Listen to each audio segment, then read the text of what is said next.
Alright, so we're going to talk about point slope form now, and your learning target is I can write and graph a linear equation in point slope form.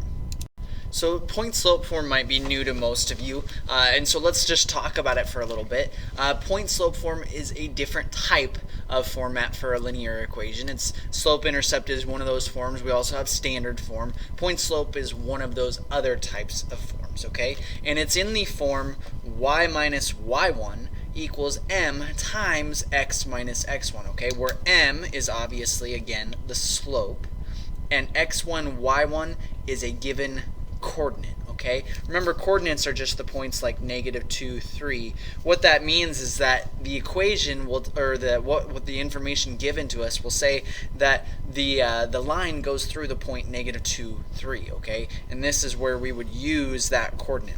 Now x1, y1, remember x always goes first. That would mean -2 would be your x1, 3 would be your y1. All right, let's do an example. Point slope is a very useful tool for us because it's one of actually the easier forms to use for anytime we're graphing or anytime that we're trying to write an equation in some sort of an equation format, right? So it says write an equation in point slope form of a line whose slope is -3 and a known point, it goes through the point 2, -1. This is how easy this is, okay? So let's first write back down what the equation format is. M times x minus x1. And you're going to want to remember what that format is, okay? You need to memorize and commit that to your memory, okay? So all we have to do is just plug in our information. We've got y is going to stay the same, minus y1. y1 is a -1, okay? Equals our slope, which is -3, times x is going to stay there, minus x1, which is 2. Okay, and that's all you have to do. There's one extra step that I want you guys to do, though, after you get to this. If you're subtracting a negative, and you can do this in the first step, if you're subtracting a negative, you need to remember that that means we're adding it. So it'd be y plus 1 equals -3 times x minus 2. And that is the equation in point slope form. Now graphing becomes even easier, okay? And example 2 just wants us to graph that equation that we were given up above, okay? So if we're given this equation, I've left it up here so we can see it real quick. We know that the point at which the line goes through is at +2, -1, right? +2, -1, that was given up above. If you look up above, it says we're at the point 2, -1, okay? And that's this point right here. That means the line goes through that point. Now it also tells us that the slope is -3. That means we drop 3 and we run 1, okay? So we would drop 1, 2, 3, run 1. And here is the point at which our next point would be. At that point, all we really have to do is just connect those lines and graph. And remember, when we graph things, we extend it all the way to the end of the given coordinates, okay, as far as we can, and we put those little arrows down to show that it goes forever. All right. So the graph of the equation up above is just this point right here. All right. Example 3 says to write the equation in point slope form of a line who goes through the points -2, 3, and 4, 2. Okay. So here's what we know. We know we are given 2 coordinates. Okay, that means our x1, y1 that we use for point slope, we could choose either one of those coordinates, okay?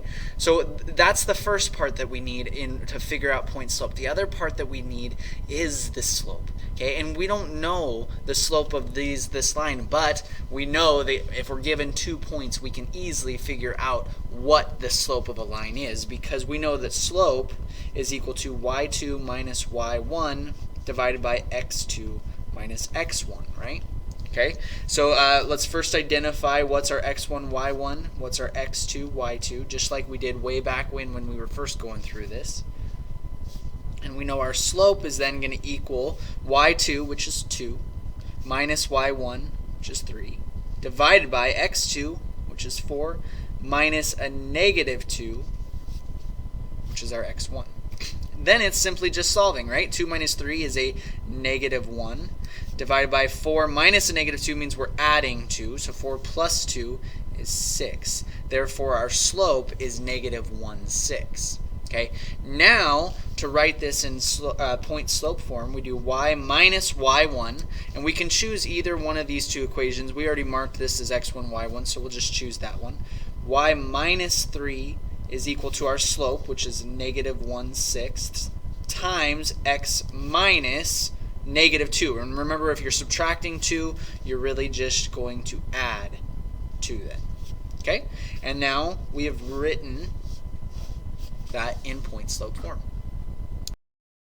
All right, the last thing that we're going to need to be able to do is we need to get good at changing between slope intercept, point slope, standard form. We need to know how to get these into each other's format, right?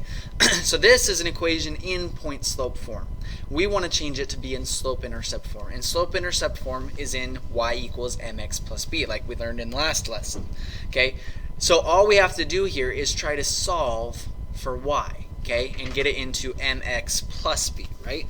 So I'm going to rewrite this equation. We've got y minus a negative 2 equals a negative 4 times x minus a negative 1.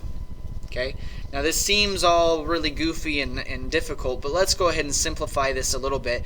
We're subtracting a negative at 2 different spots, so let's go ahead and fix that.